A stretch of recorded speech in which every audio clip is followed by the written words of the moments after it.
The experimental warp drive had malfunctioned spectacularly, tearing the human exploration vessel Curiosity across half the galaxy in a blink. When Captain Rodriguez and her crew emerged from the chaotic jump, they found themselves surrounded by the Grand Armada of the Celestial Imperium, 300 warships arranged in what was clearly meant to be an intimidating formation. "Unknown vessel, you have entered restricted Imperial space," the transmission crackled. "Prepare to be boarded and processed. Resistance will result in immediate atomization." Rodriguez yawned, still groggy from the jump. "Yeah, sure. Coffee first though." The Imperial boarding party arrived expecting terror, reverence, or at least confusion. Instead, they found the crew eating breakfast burritos and arguing about sports scores from a planet they'd never heard of. You do not tremble before the might of the Imperium?" High Commander Zarthex demanded, his four eyes widening in disbelief. "Should we?" Engineer Chen asked, scrolling through her tablet. "Your ships are impressive and all, but we've got bigger back home." "Well, theoretically. Still in the testing phase." This was impossible. Every species that encountered the Imperium for the first time was overwhelmed by the scale of their civilization, their advanced technology, their billion-year history. The Imperium spanned 10,000 worlds, commanded technologies that bent physics itself, and had never met their equal. Yet these humans seemed bored. "Behold!"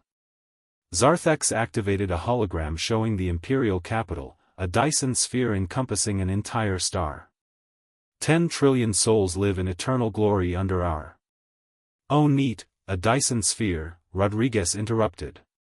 "We've got design specs for those. Just haven't built one yet, resource allocation issues, you know how it is." Zarthex's confidence wavered. "Our quantum computing arrays process information faster than causality itself." "Quantum computers, yeah, we've got those too," Chen mumbled through her burrito. "Ours keep crashing though. Debugging quantum code is a nightmare. Our weapons can crack planets. So can ours. We don't though, seems wasteful." The High Commander was spiraling.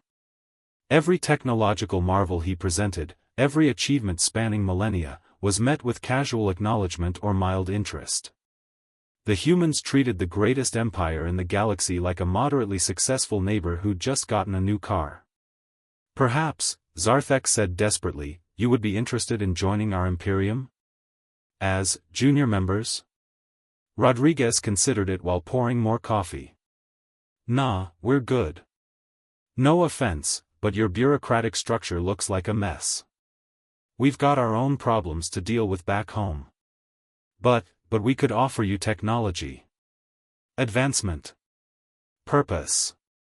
"Look," Rodriguez said kindly, "you seem like nice folks, and this is a lovely empire you've got here. Very shiny ships, impressive organization, great hologram presentations. But we literally stumbled here by accident because our experimental engine broke. We're just trying to get home. Could you maybe point us toward Earth? Sol system? Third planet? Anyone?" The silence that followed was deafening. The Imperium had conquered galaxies, absorbed thousands of civilizations, and stood as the pinnacle of advancement.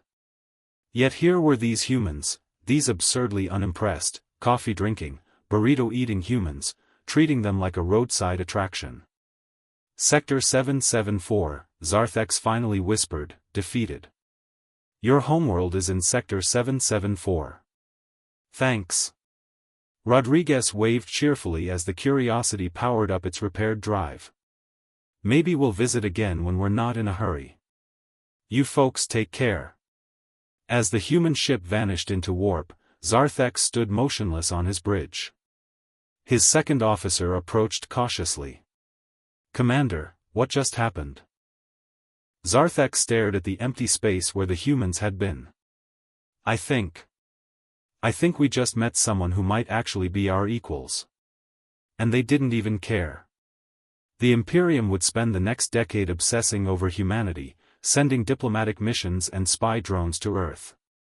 The humans, meanwhile, would spend that time trying to figure out why their experimental drive had broken and arguing about whether the Imperium's Dyson sphere design was actually more efficient than the blueprints gathering dust in their archives.